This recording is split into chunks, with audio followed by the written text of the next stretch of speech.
ایمانی صفات کا بیان ہے۔ مومن کے اندر کیا صفات ہونی چاہیے ان کا بیان چل رہا ہے۔ اس میں سے ایک یہ ہے کہ مومن کے اندر شکر کی عادت ہو، شکر کی عادت، اللہ تعالیٰ کا شکر بھی ادا کرتا ہوں اور بندوں کا شکر بھی ادا کرتا ہوں۔ اللہ رب العزت نے براہ راست جو انعام اور نعمتیں اس کو دی ہے ان کا شکر ادا کریں، اور جو کسی انسان کسی بندے کے واسطے سے دی ہے ان میں بھی اللہ کا شکر ادا کریں، اور جو کسی کے واسطے سے ملی ہے تو اس واسطے کا بھی شکر ادا کریں۔ یہ شکر کی عادت ہونی چاہیے، نہ شکری کی عادت نہیں ہونی چاہیے، نہ شکری کا مزاج نہیں ہونا چاہیے۔ اگر اسے بند کر دیں تو ٹھیک رہے گا۔ ہاں، آواز بہت زیادہ کھڑ کھڑ ہو رہی ہے، ہوا بتیری آ جائے گی اسی کی۔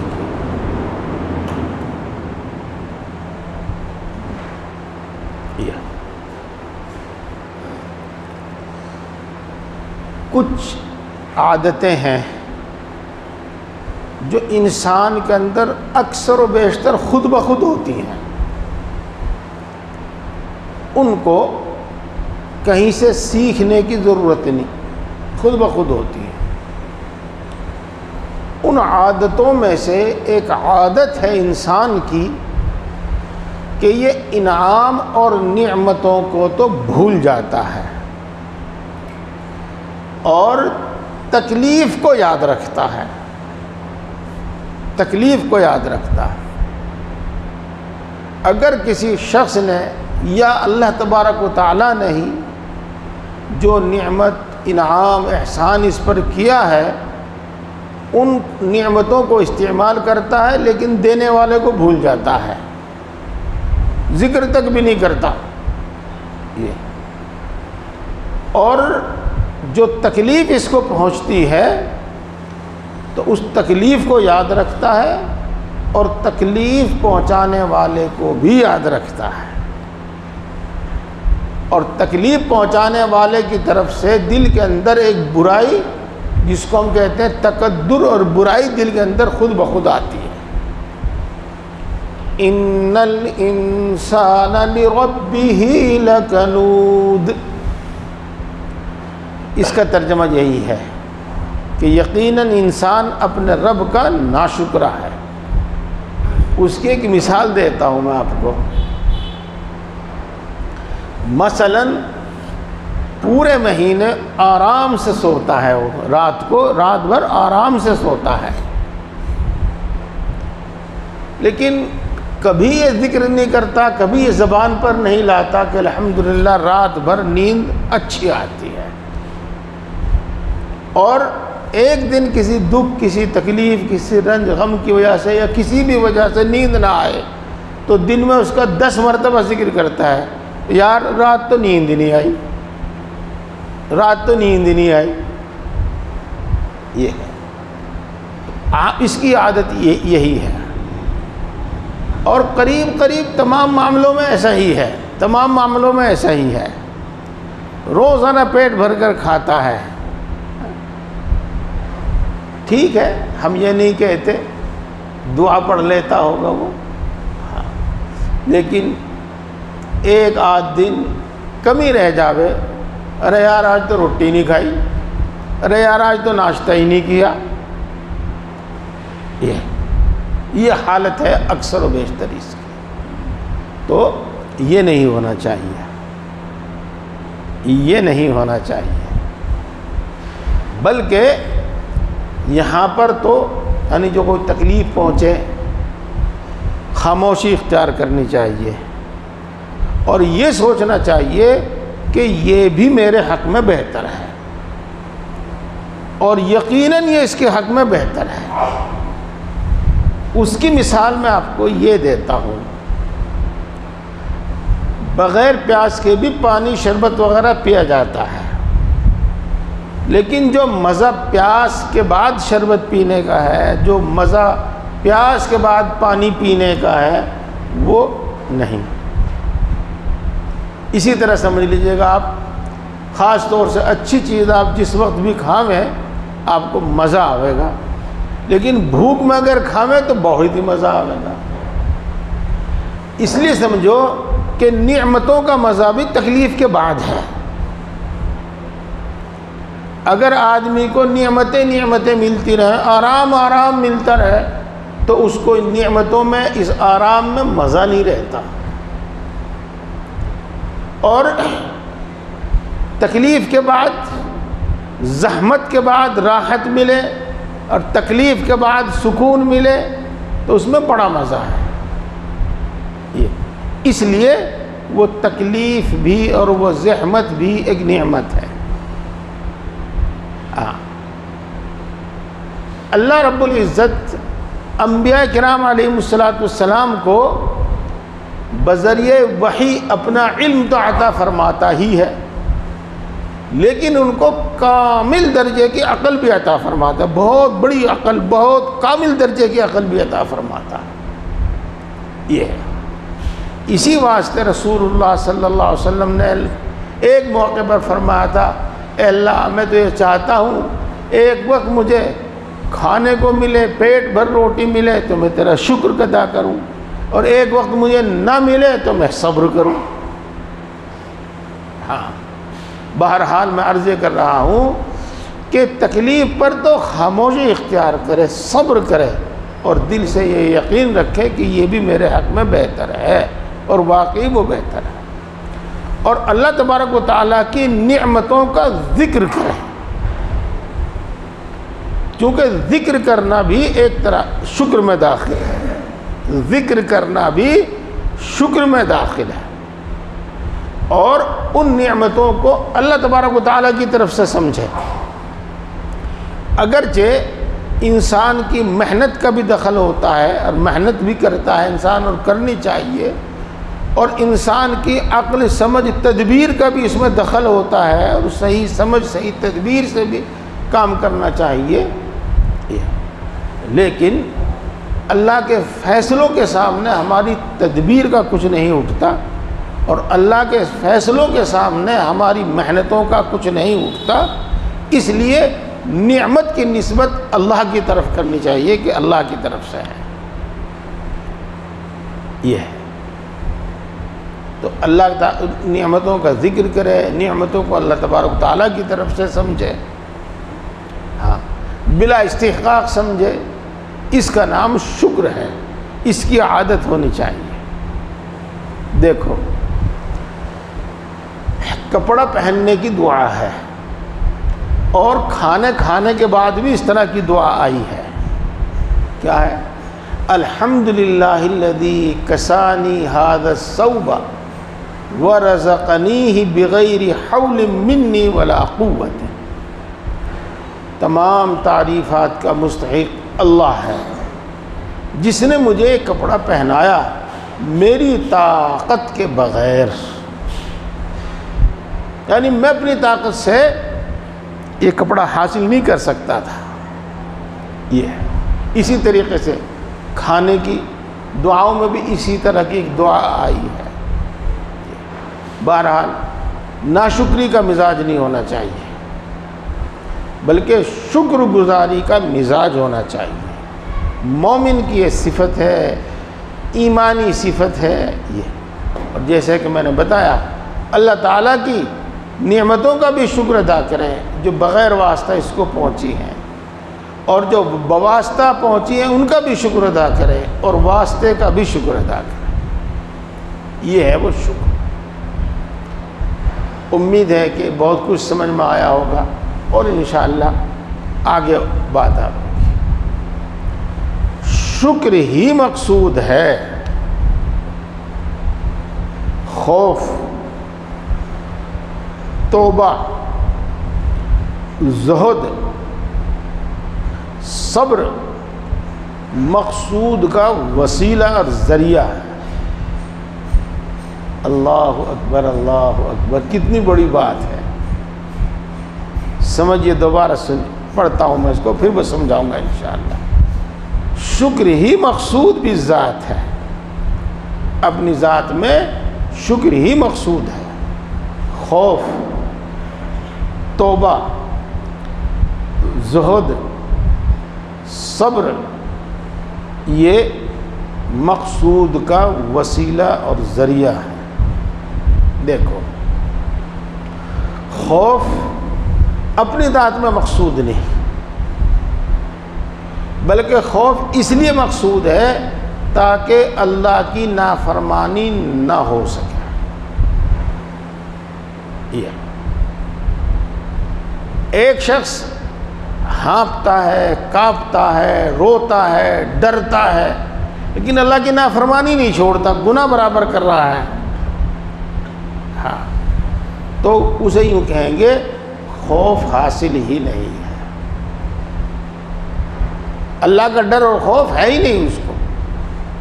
یہ اور ایک شخص ڈرتا نہیں، روتا نہیں، کانپتا نہیں، ہانپتا نہیں، لیکن اللہ کی نافرمانی نہیں کرتا، گناہ نہیں کرتا، تو اسے خوف کا جو مقصد اور منشا ہے وہ حاصل ہے۔ یہ تو خوف اپنی ذات میں مقصود نہیں۔ بات سمجھ میں آ گئی ہوگی؟ ہاں دوستو، درمیان میں ایک بات بتاؤں آپ کو، ایک تو قرآن پاک کی تلاوت ضرور کیا کرو، خاص طور سے علماء کرام جو معنی اور مطلب بھی زیادہ نہیں، تھوڑا ہی سے ہی سمجھتے ہیں۔ علم وہی ہے علم۔ اور اگلی ایک بات سنو، خاص طور سے تقوی کے بعد انسان کو جو فہم سمجھ عطا ہوتی ہے وہ کتابوں سے نہیں ہوتی، استادوں کے لمبی لمبی تقریروں سے بیان سے نہیں ہوتی۔ تو اللہ کی محبت، اللہ کے خوف اور تقوی کے بعد قرآن پاک کی تلاوت کا جو مزہ ہے وہ الگ ہی ہے، اور جو علوم اس سے حاصل ہوتے ہیں وہ الگ ہی ہے۔ اور اسی طریقے سے مسنون دعائیں کہیے گا، مسنون ذکر کہیے گا، رسول اللہ صلی اللہ علیہ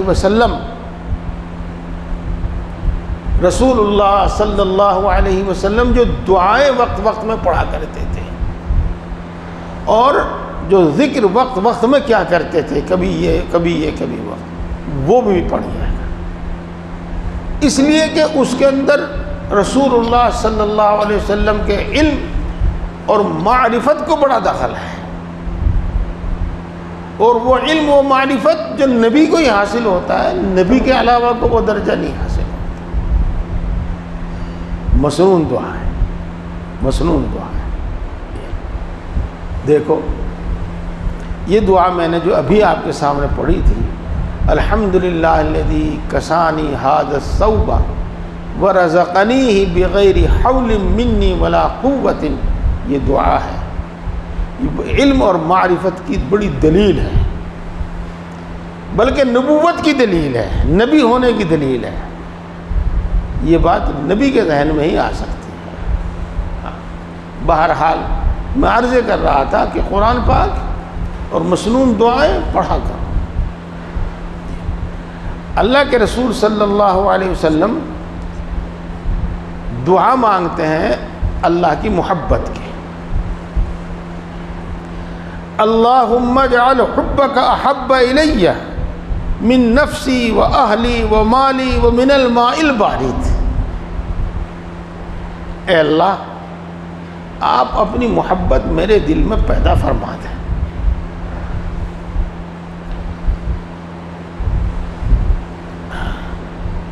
اتنی محبت جو میری جان سے بھی زیادہ ہو، میرے مال سے بھی زیادہ ہو، میری اولاد کی محبت سے بھی زیادہ تیری محبت ہو، اور ٹھنڈے پانی سے بھی زیادہ تیری محبت ہو۔ اللہم اجعل حبک احب الی من نفسی و اہلی وہ من الماء البارد۔ محبت مانگتے ہیں، محبت کی کوئی حد نہیں بلکہ بے حد محبت، ہر چیز کی محبت سے زیادہ محبت اللہ کی محبت مقصود ہے۔ خوف نہیں مانگتے، اس طرح سے خوف نہیں مانگتے، یوں کہتے ہیں اللہم انی اسألک مخافۃ تحجزنی عن معاصیک، اے اللہ میں تجھ سے تیرا اتنا خوف مانگتا ہوں جو مجھ کو تیری نافرمانی سے روک دے۔ چونکہ خوف اپنی ذات میں مقصود نہیں ہے۔ بات سمجھ میں آگی میرے بھائیو؟ ہاں، جتنی سمجھ میں آ جائے وہ اتنی اچھی، سنتے رہو، عمل کرتے رہو، انشاءاللہ یہ باتیں خوب اچھی طرح سمجھ میں آتی چلی جائیں۔ اور آج آپ کو ایک بات اور سمجھ میں آ جائے گی، آج ہی آ جائے گی سمجھ میں، پہلے اگر میں سمجھاتا تو سمجھ میں نہ آتی، بہت وقت لگتا۔ آپ یہ کہتے ہیں کہ جی دعا کرنے میں رونا نہیں آتا، ہاں، کوئی مقصود نہیں ہے رونا، آپ دل کی پوری توجہ کے ساتھ مانگیے، بس یہ مقصود ہے، دل کی پوری توجہ کے ساتھ مانگیے، یہ مقصود ہے۔ عام طور سے جس کا دل کمزور ہوتا ہے، جس کا دل بار بار چوٹ لگ کر ٹوٹا ہوا ہوتا ہے، وہ روتا ہے۔ اللہ کی اور توجہ کے ساتھ دعا مانگیے، بس یہی مقصود ہے، وہ رونا مقصود نہیں، وہ رونا مقصود نہیں، یہ سمجھیے گا۔ آج اللہ کے فضل و کرم سے بہت بڑی اچھی باتیں آپ کو معلوم ہوئی۔ ہاں، اسی طریقے سے زہد اپنی ذات میں مقصود نہیں، دنیا سے بے رغبتی اپنی ذات میں مقصود نہیں بلکہ مقصود کا ذریعہ ہے۔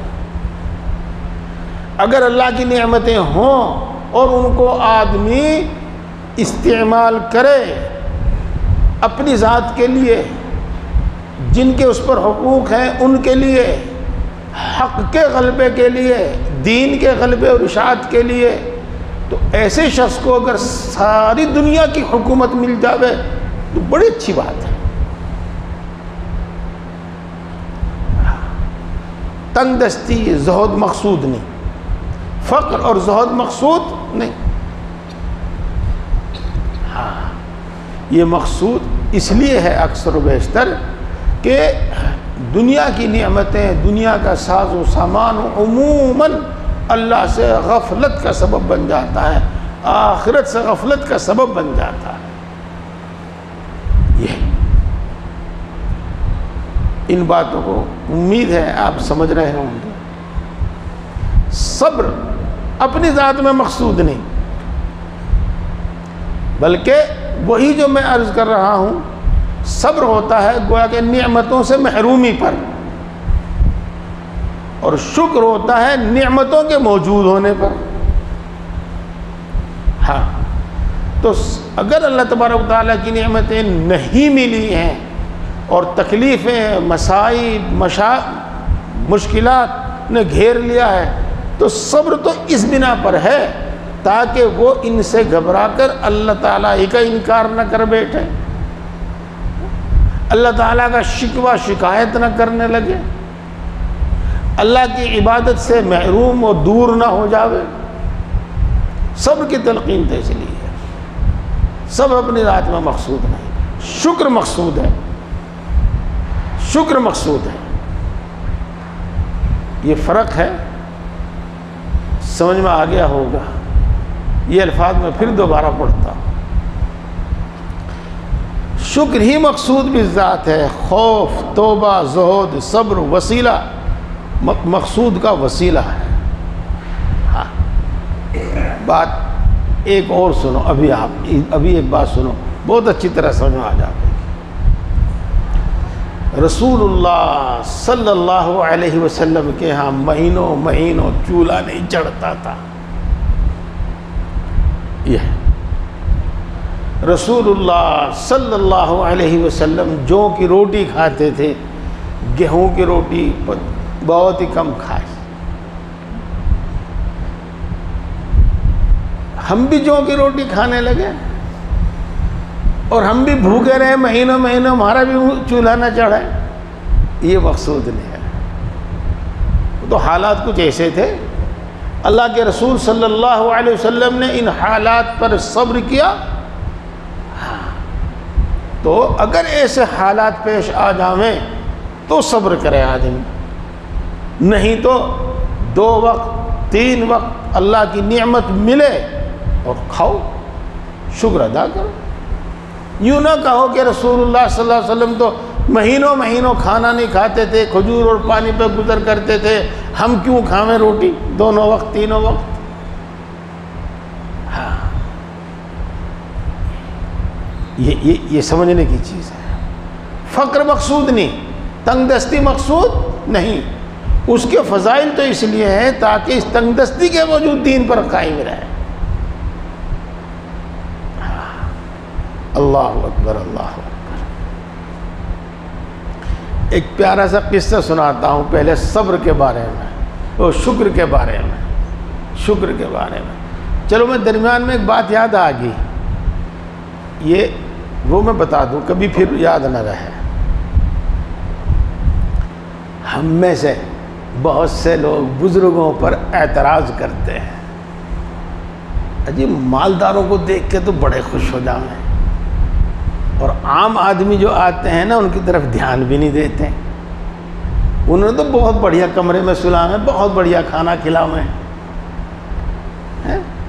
اس طرح اعتراض کرتے ہیں۔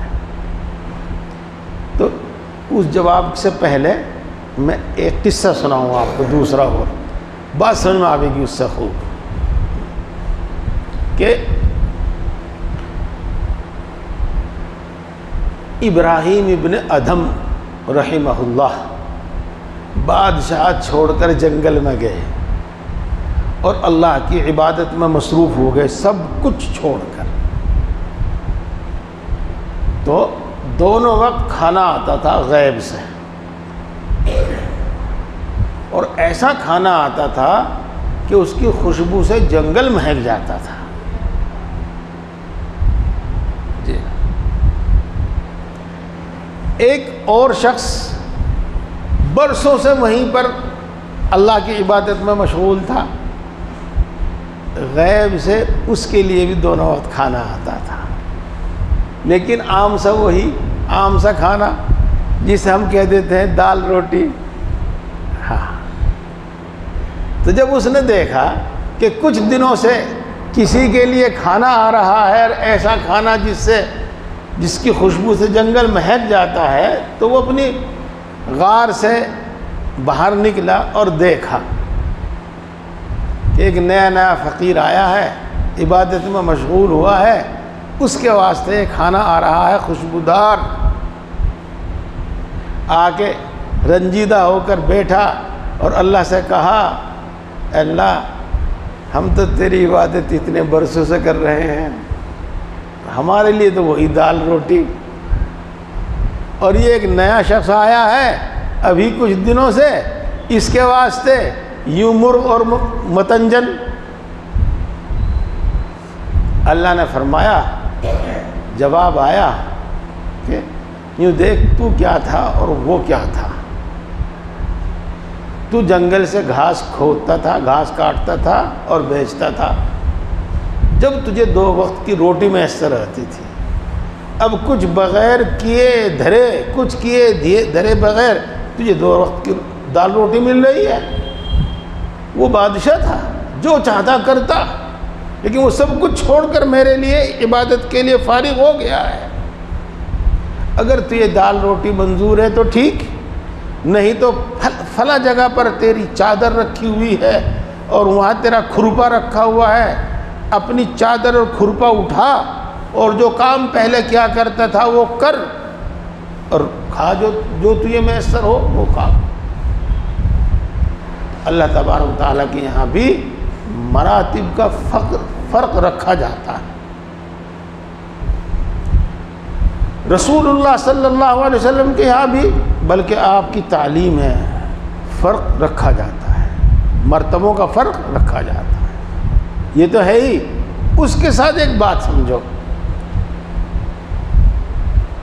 چلو میں وہ کہہ ہی نہیں رہا ہوں، اور دوسری بات سمجھ میں آتی ہے، اور میں اپنی بات بتاؤں آپ کو، میں آپ کو اپنی بات بتاؤں، اور اپنی بات میں جب بتاتا ہوں جب میرے پاس کوئی دوسری مثال نہ ہو۔ ہردوئی جاتے تھے ہم، تو وہاں پر اب ہر وقت تو ٹنکی میں پانی میسر، جب چاہے نہاؤ، جب چاہے وضو کرو، کسی وقت پانی غائب نہیں ہوتا تھا۔ بڑے صاف ستھرے کمرے، اگرچہ وہاں ماربل لگانا ہوا نہیں تھا، لیکن بڑے صاف ستھرے کمرے، پورا مدرسہ بڑا صاف ستھرا۔ گرمیوں میں کولر نہیں، مسجد میں بھی اے سی۔ یہ ظاہر بات ہے کہ یہ سب حضرت جی اپنی جیب سے تو کرتے نہیں تھے، بلکہ اصحاب خیر آتے تھے وہ دے کے جاتے تھے۔ جی ہاں، جب ہم اپنے آپ کو دیکھتے کہ ہم تو آتے ہیں کھا کے چلے جاتے ہیں، ہمارے پلے تو کچھ ہے نہیں کہ ہم یہاں دیں، اور اگر دے بھی تو 100-200 روپے، یہ سارا اتنا نظام چل رہا ہے، اور جس سے ہم فائدہ اٹھا رہے ہیں، ہم راحت اٹھا رہے ہیں، تو یہ تو ان صاحب حیثیت لوگوں کی طرف سے ہے، تو ہم ان کا احسان مانتے تھے جو لوگ وہاں دے کر جاتے تھے، اگرچہ ہم نہیں جانتے تھے کہ کون دے رہے ہیں۔ اگر ان کے لیے ہم سے اچھا کھانا ٹھہرنے کا انتظام ہو، اور اگر ان کی طرف حضرت کی ہمارے سے زیادہ توجہ ہو، تو کوئی غلط نہیں، کوئی غلط نہیں، بلکہ صحیح معنی میں جیسے کہ میں ابھی بتا رہا تھا کہ جو نعمتیں براہ راست ملی ان کا بھی شکر ادا کرو، اور جو کسی کے واسطے سے ملی اس میں اس واسطے کا بھی شکر ادا کرو، اور اللہ کا بھی شکر ادا کرو۔ تو مالداروں کا اکرام وہ ان کے ان نعمت کے شکریہ میں ہے۔ امید ہے کہ یہ بات بھی سمجھ میں آئی ہوگی۔ ہاں، اب وہ قصہ سناتا ہوں رسول اللہ صلی اللہ علیہ وسلم کا۔ حضرت ابوبکر صدیق رضی اللہ تعالی عنہ گھر سے نکلتے ہیں سخت دوپہر میں، سخت گرمی میں، اور چل کر مسجد نبوی میں آتے ہیں۔ دیکھا کہ وہاں پر رسول اللہ صلی اللہ علیہ وسلم موجود ہیں مسجد میں۔ حاضر ہوئے، رسول اللہ صلی اللہ علیہ وسلم نے پوچھا اس وقت کیسے؟ یہ تو گھر سے نکلنے کا وقت نہیں ہے۔ انہوں نے صاف صاف بات بتا دی، بالکل صاف صاف ہی بتانی چاہیے۔ اجی میں تو آ گیا تھا آپ کی زیارت کے واسطے، اجی بس آ گیا تھا میں تو ملنے کے واسطے۔ ارے کیا کام ہے؟ جی بس آ گیا تھا میں ویسے ہی۔ جھوٹ بول رہا ہے، ابھی تھوڑے دیر کے بعد یہ سچ بولے گا، ابھی جھوٹ بول رہا ہے۔ ایسا نہیں کرنا چاہیے، بالکل صاف بات بتانی چاہیے۔ عرض کیا اے اللہ کے رسول بھوک سے بے چین تھا، جب وہاں کسی کروٹ چین نہیں آیا تو میں سوچا کہ آپ کے پاس آؤں اور آپ کی زیارت سے، آپ کے دیدار سے سکون حاصل کر۔ ابھی بھی یہ بات ہو ہی رہی تھی کہ عمر رضی اللہ تعالیٰ عنہ بھی مسجد میں داخل ہو گئے۔ یہی سوال رسول اللہ صلی اللہ علیہ وسلم نے عمر سے کیا، عمر اس وقت کیسے؟ یہ تو گھر سے نکلنے کا وقت ہے ہی نہیں۔ انہوں نے بھی صاف صاف کہا اللہ کے رسول بھوک سے بے چین تھا، جب کسی کروٹ چین نہیں آ رہا تھا، میں کہا آپ کے پاس آؤں اور آپ کی زیارت سے سکون حاصل کروں۔ اللہ کے رسول صلی اللہ علیہ وسلم نے ارشاد فرمایا جس چیز نے تم کو تمہارے گھروں سے نکالا اسی چیز نے مجھ کو بھی اپنے گھر سے نکالا، یعنی میں بھی گھر کے اندر بھوک سے بے چین تھا، اس لیے نکل کر مسجد میں آ کے ٹہل رہا ہوں۔ پھر یہ تینوں حضرات حضرت ابو ایوب انصاری رضی اللہ تعالیٰ عنہ کے گھر گئے۔ یہ رسول اللہ صلی اللہ علیہ وسلم کے میزبان تھے، اور کبھی کبھی آپ ان کے ہاں تشریف لے جاتے تھے۔ معلوم ہوا کہ کہ ابو ایوب یہاں گھر پر موجود نہیں ہے، بلکہ پاس میں ہی ان کا کھجور کا باغ ہے، وہاں گئے ہوئے ہیں۔ رسول اللہ صلی اللہ علیہ وسلم اپنے دونوں ساتھیوں کے ساتھ باغ میں پہنچ گئے، وہ بڑے خوش ہوئے، بڑا اکرام کیا، جس کو ہمارے ہاں کہتے ہیں، اپنی زبان میں کہوں چھڑکاؤ کیا، چٹائی بچھائی، اور کھجور کا پورا ایک گچھا، خوشہ کہوں تو پتہ نہیں کسی کی سمجھ میں آئے گا، کسی کی سمجھ میں نہیں آئے گا، پورا ایک گچھا کاٹ کے سامنے رکھ دیا، جس میں کچی بھی تھی، پکی بھی تھی، گدر بھی تھی۔ خیر، اس کے بعد ایک بکری کا بچہ ذبح کیا، اس کا گوشت بنا کر گھر دے کے آئے کہ کچھ کو بھون لو، کچھ کو پکا لو۔ کھانا تیار ہو گیا، بھنا ہوا بھی اور پکا ہوا بھی اور روٹی بھی، آ گیا وہیں باغ میں۔ رسول اللہ صلی اللہ علیہ وسلم نے کھانا شروع کرنے سے پہلے 2 روٹی، اس پر کچھ بوٹی رکھی اور کہا کہ فاطمہ کے گھر دے کے آؤ، وہاں بھی 3 دن سے کھانے کو کچھ نہیں ہے۔ اس کے بعد رسول اللہ صلی اللہ علیہ وسلم نے کھانا کھانا شروع کیا، اور پھر ایک خاص بات جو میں آپ کو سنانا چاہتا ہوں، ٹھنڈا پانی، نرم روٹی، بھنا ہوا گوشت، پکا ہوا گوشت، کچی کھجور، پکی کھجور، گدر کھجور، ان چیزوں کو بار بار ذکر کر کے گویا کہ اللہ تبارک و تعالیٰ کا شکر ادا کر رہے ہیں، اللہ تبارک و تعالیٰ کا شکر ادا کر رہے ہیں۔ اس کے بعد پھر رسول اللہ صلی اللہ علیہ وسلم نے ارشاد فرمایا، ثم لتسألن یومئذ عن النعیم، اے عمر، قیامت کے دن ان نعمتوں کا سوال کیا جائے گا۔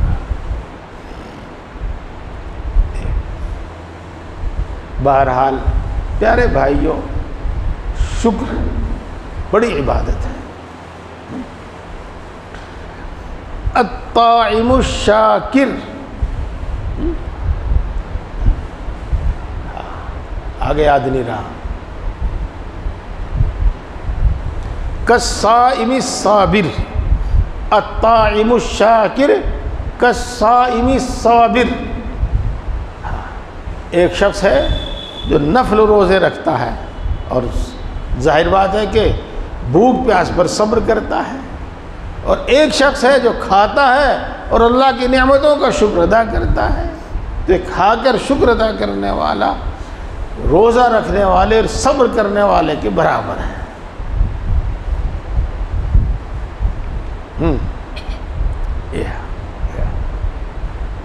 ایک مشہور مقولہ ہے حضرت حاجی صاحب نور اللہ مرقدہ کا، میاں اشرف علی، ٹھنڈا پانی پیو، دل سے اللہ کا شکر ادا ہوگا، الحمدللہ دل سے نکلے گا۔ ہاں، جب اچھا سا کھانا ہو نا، بہت بڑھیا کھانا ہو، بھوک کے بعد ملا ہو، تو آدھی پلیٹ نہیں، 1 پلیٹ تو الحمدللہ ماشاءاللہ بہت اچھا ہو رہا، الحمدللہ ماشاءاللہ بہت اچھا ہو رہا، 1 پلیٹ تو الحمدللہ ماشاءاللہ کرنے میں کھا جاؤں ہیں۔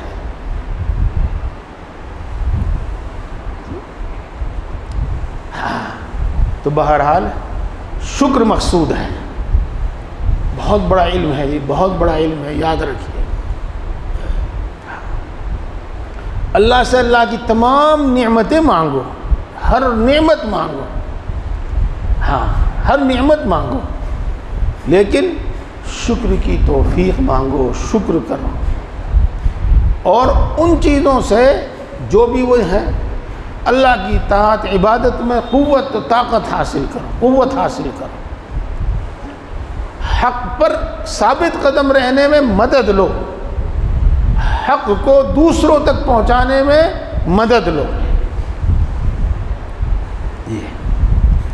یہ بھی بات ہو گئی، آگے آئے گا اور، لیکن ایک اس کے ساتھ ساتھ ایک چھوٹی سی بات بتا دیتا ہوں آپ کو، وہ بھی یاد رکھیے۔ اللہ کی نعمتیں اللہ سے مانگو، اور خوب مانگو، اور خوب مانگو، خوب مانگو، ایک بات۔ اور دوسرے یہ کہ جائز تدابیر اختیار کرو ان کو حاصل کرنے کے لیے، جائز تدابیر حاصل کرو، بس اتنا کام کرو کہ ان کو حاصل کرنے میں اور حاصل ہو جانے تو ان کو کھانے میں سنبھال کر رکھنے میں اتنے مشغول نہ ہو کہ اللہ کی طاعت و عبادت کی بھی فرصت نہ ملے۔ چلو بہت ساری باتیں ہو گئی، اب چلتے ہیں آگے۔ اللہ تعالیٰ ارشاد فرماتے ہیں کہ اگر تم لوگ شکر کرو گے تو ہم تم کو زیادہ دیں گے، لئن شکرتم لأزیدنکم۔ دیکھو بات سمجھانے کے واسطے اس کی ضرورت پیش آتی ہے۔ جس طریقے سے چیزوں کی خاصیت ہے، اشیاء کی چیزوں کی خاصیت ہے، انڈا کھاؤ تو گرمی آئے گی، تخم بالونگا پیو تو ٹھنڈ آئے گی، تو جس طرح سے چیزوں کی تاثیر ہے، ایک تاثیر تو آپ نے خوب دیکھی ہوگی، ہاں، جب جیب بھری ہوئی ہوتی ہے نا تو دل بڑا مضبوط ہوتا ہے، اور جب جیب خالی ہوتی ہے تو دل بڑا کمزور ہوتا ہے۔ یہ تاثیر ہے، ان کی تاثیر ہے۔ ایسے ہی اعمال کی بھی تاثیر ہے، اعمال کی بھی خاصیت ہے۔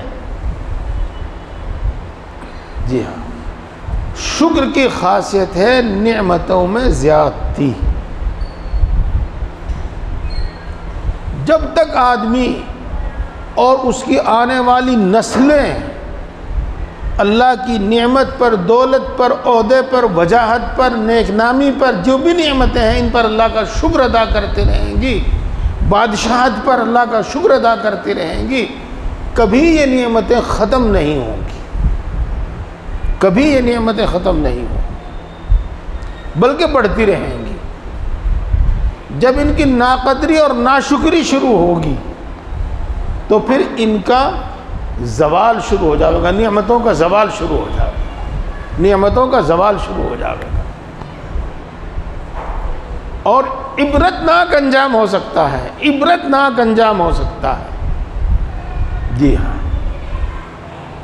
آپ جانتے ہیں، اگر تاریخ آپ نے پڑھی ہو اور نہ پڑھی ہو تو میں آپ سے عرض کروں گا کہ ضرور پڑھیں ہندوستان میں مسلمانوں کی تاریخ، مغلیہ دور، ہندوستان کی تاریخ میں جب سے ہندوستان آباد ہے سنہرا دور ہے، مغلوں کا دور سنہرا دور ہے۔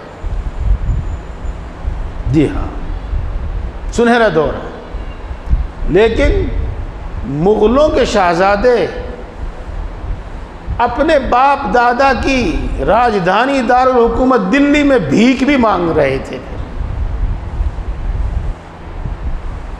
سمجھے؟ جب ان کو بھیک نہیں ملی دلی کی گلیوں میں تو کہرانے بھی آئے۔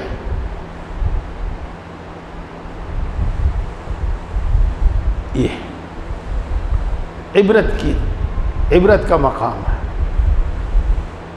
تو دوستو یہ الفاظ پھر سنو اور یاد رکھو، شکر کی خاصیت ہے نعمتوں کا برقرار رہنا اور نعمتوں کا بڑھنا، اور جب تک انسان اور اس کی آنے والی نسل اللہ کی نعمتوں پر شکر ادا کرتی رہیں گی، یہ نعمتیں بڑھتی رہیں گی، گھٹیں گی نہیں۔ رب اوزعنی ان اشکر نعمتک التی انعمت علی وعلی والدی وان اعمل صالحا ترضاه وادخلنی برحمتک فی عبادک الصالحین۔ اللہ مجھے توفیق دیجئے کہ میں تیری ان نعمتوں کا شکر ادا کروں جو آپ نے میرے باپ دادا پر کی ہیں، اور میں تیری نعمتوں کا شکر ادا کروں جو آپ نے مجھ پر کی ہیں، اور مجھے توفیق دیجئے کہ میں تیرے وہ نیک اعمال کروں، ایسے اچھے اعمال کروں جن سے تو خوش ہو جاوے، اور مجھے توفیق دیجئے کہ میں ایسے اعمال کروں کہ تیرے نیک اور صالح بندوں میں میرا شمار ہونے لگے۔ رب اوزعنی ان اشکر نعمتک التی انعمت علی وعلی والدی وان اعمل صالحا ترضاہ وادخلنی برحمتک فی عبادک الصالحین۔ ہاں، تو شکر اتنی بڑی چیز، اتنی بڑی نعمت ہے۔ اللہ تعالیٰ فرماتا ہے کہ تم شکر کرو گے تو ہم تم کو زیادہ دیں گے۔ رسول مقبول صلی اللہ علیہ وسلم فرماتے ہیں کہ کھانے والا شکر گزار بندہ روزے دار صبر کرنے والے کے برابر ہے۔ ابھی جو میں نے حدیث پڑھی تھی، تم نے سنا ہوگا کہ رسول مقبول صلی اللہ علیہ وسلم کے مبارک پاؤں پر، مبارک قدموں پر، مبارک پیروں پر عبادت کرتے کرتے ورم آ جاتا تھا۔ آپ صلی اللہ علیہ وسلم کے تہجد میں گریا و بکا پر، رونے دھونے پر، ایک مرتبہ حضرت عائشہ رضی اللہ تعالی عنہ نے عرض کیا، اے اللہ کے رسول صلی اللہ علیہ وسلم، آپ کے تو اگلے پچھلے سب گناہ معاف ہو گئے ہیں، بس آپ اس قدر کیوں روتے ہیں؟ آپ صلی اللہ علیہ وسلم نے جواب میں فرمایا، اے عائشہ، کیا میں اللہ کا شکر گزار بندہ نہ بنوں؟ ہاں دوستو، جب بندے کو نعمت پہنچتی ہے، نعمت ملتی ہے، تو خود بخود دل خوش ہوتا ہے، اور خود بخود وہ نعمت دینے والے کی محبت دل میں پیدا ہوتی ہے۔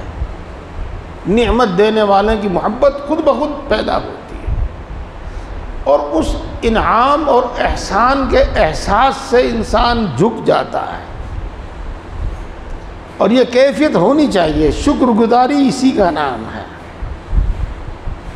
تو رسول اللہ صلی اللہ علیہ وسلم یہ ارشاد فرما رہے ہیں کہ اللہ تعالیٰ نے میرے اگلے پچھلے گناہ معاف فرما دیے، اور اللہ تعالیٰ نے مجھ سے بڑے بڑے وعدے فرمائے ہیں، ان میں سے ایک وعدہ ہے مقام محمود کا۔ تو میں شکر گزار بندہ کیوں نہ بنوں؟ میں پھر عرض کرتا ہوں، اللہ کی نعمتوں کو سوچو، اس سے اللہ کی محبت پیدا ہوگی، اللہ کی شکر کا جذبہ پیدا ہوگا۔ اللہ کی نعمتوں کو سوچو۔ بات بہت لمبی ہو گئی، باقی بات پھر انشاءاللہ۔ واقعی سنیے دھیان دیجئے، واقعی شکر کا مرتبہ بہت اونچا ہے۔ صبر، خوف اور زہد اور تمام مذکورہ صفات سے اونچا مرتبہ ہے۔ کس کا؟ شکر کا، شکر کا۔ کیونکہ جن صفات کا ذکر ہو چکا ہے ان میں سے کوئی صفت بھی اپنی ذات میں مقصود نہیں، بلکہ مقصود کا ذریعہ ہے۔ چنانچہ صبر تو اس لیے مقصود ہے کہ اس سے خواہشات نفسانی کچلی جاتی ہیں، کچل جاتی ہیں، ختم ہو جاتی ہیں۔ خوف اس لیے مطلوب ہے کہ کوڑے کا کام دیتا ہے اور مقصود تک پہنچا دیتا ہے۔ جیسے گھوڑے کو اور دوسرے جانور کو ڈنڈا مارا جاتا ہے، اور وہ اس چوٹ کے خوف سے پھر دوڑتا ہے، مقصد منزل پر پہنچتا ہے۔ تو خوف تو اس لیے ہے۔ زہد سے مقصود ان تعلقات سے بھاگنا ہے جن تعلقات کی جانب سے بے توجہ، جس نے اللہ تبارک و تعالیٰ کی جانب سے بے توجہ کر رکھا ہے۔ زہد کا مطلب یہ ہے کہ ان چیزوں سے آدمی الگ ہو جاوے جن چیزوں میں پڑھ کر انسان اللہ سے غافل ہو جاتا ہے۔ شکر ایسی صفت ہے جو خود مقصود بالذات ہے، اپنی ذات میں مطلوب ہے۔ یہی وجہ ہے کہ شکر کا وجوب جنت میں بھی ہوگا، یعنی جنت میں بھی شکر ہوگا۔ توبہ، خوف اور زہد اور صبر کی وہاں ضرورت نہیں ہوگی، اور شکر وہاں کی نعمتوں پر بندے ضرور ادا کریں گے۔ چنانچہ اللہ تعالیٰ فرماتے ہیں کہ اہل جنت کا آخری قول ہوگا الحمدللہ رب العالمین، شکر ادا کرنے کے لیے۔ یہاں تک بات پوری ہو گئی۔ کہ منٹ باقی ہے نماز میں، اذان میں؟ جی پون گھنٹہ ہے۔ ہاں دیکھو دوستو، قصے کہانی میں تو آدمی کا دماغ خود ہی، دلچسپی خود ہی ہوتی ہے، لیکن نفع کی بات، سمجھ کی بات وہ دھیان کرنے سے سمجھ میں آتی ہے، اور زیادہ دیر تک علمی باتوں کی طرف متوجہ نہیں رہا جاتا۔ اس لیے میں اس بات کو یہیں ختم کرتا ہوں۔ اس کا پیغام، اس کا مقصد آپ کی سمجھ میں ضرور آ گیا ہوگا۔ اس واسطے جب بھی کسی راحت کا احساس ہو، الحمدللہ کہو۔ مثال کے طور پر باہر سے ہم چل کر آئے، اتنی گرمی ہے کہ سڑک سے یہاں تک آنے میں ہی پسینہ آ جائے گا، پھر ہم آ کے یہاں بیٹھے کولر کے سامنے، ٹھنڈی ہوا لگی، راحت ملی، دل سے کہو الحمدللہ۔ جب بھی راحت کا احساس ہو دل سے کہو الحمدللہ، اور اللہ تبارک و تعالیٰ کی نعمتوں کو سوچو، شکر کی بھی توفیق ہوگی، اللہ کی محبت بھی پیدا ہو۔ اللہ تعالیٰ ہم سب کو صحیح سمجھ اور عمل کی توفیق عطا فرمائے۔ دوستو ماشاءاللہ آپ دور دور سے چل کر آتے ہیں، اپنا پیسہ خرچ کر کے، وقت خرچ کر کے، تو یہاں پر صرف اور صرف اعمال میں لگیے۔ آپ اتنے بوڑھے نہیں ہوئے کہ ابھی جا کر وہاں لیٹ جاویں، آرام کرنے لگے۔ اتنے دنوں میں آپ کی ملاقات نہیں ہوئی کہ بہت ضروری باتیں ہیں اور آپ باتیں کرنے لگے۔ اب تو باتیں کرنے کے واسطے ملاقات کی بھی ضرورت نہیں، فون پہ بات ہوتی رہتی ہے۔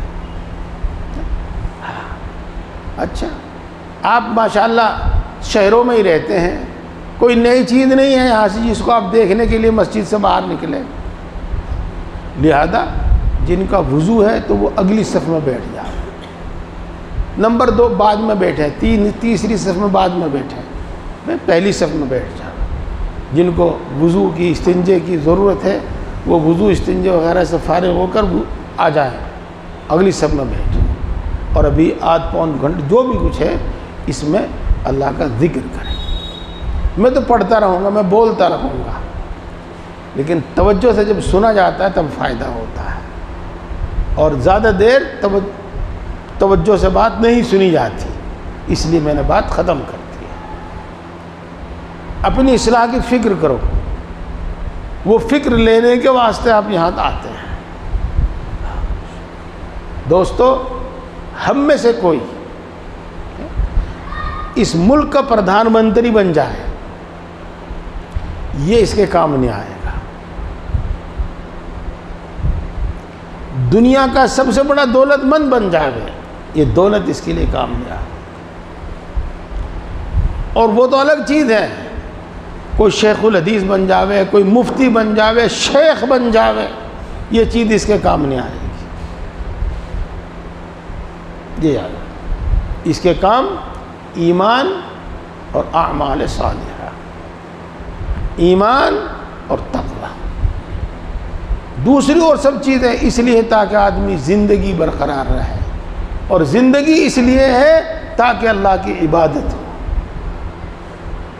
یہ جملہ سنا آپ نے، دوسری سب چیزیں اس لیے ہے تاکہ آدمی زندہ رہے، اور زندگی اس لیے ہے تاکہ آدمی اللہ کی عبادت کرے، ایمان، اعمال، تب برزخ میں تو رہنا بہت دنوں تک، جتنے دن مل جائیں اس دنیا میں، اس زندگی میں، وہ اللہ کی اطاعت و عبادت میں گزرے، اور یہ طاعت و عبادت اور شکر گزاری کی صفت، یہ سب چیزیں محنت سے ملتی ہے، محنت سے جی ہاں۔ اس لیے اس ماحول میں آپ آئے ہیں، اس ماحول میں اس کے مطابق وقت گزاریں۔ آج کھانا کھا کر بھی آپ باہر گھومنے پھرنے نہ جائیں، ایک دن اگر نہیں ٹہلیں گے کھانا کھانے کے بعد تو کوئی فرق نہیں پڑے گا۔ کھانا کھانے کے بعد جو معمولات ہوتے ہیں، سنتوں کا مذاکرہ، اس میں شریک ہو، اس میں شریک ہونے کے بعد آپ سو جائیں، کیونکہ صبح کو آپ کو سویرے اٹھنا ہے اور پھر اگلے دن میں آپ کو اپنا کام کرنا ہے۔ اللہ تعالی ہم سب کو توفیق عطا فرمائے۔ سبحان اللہ و بحمدہ، سبحانک اللہم و بحمدک۔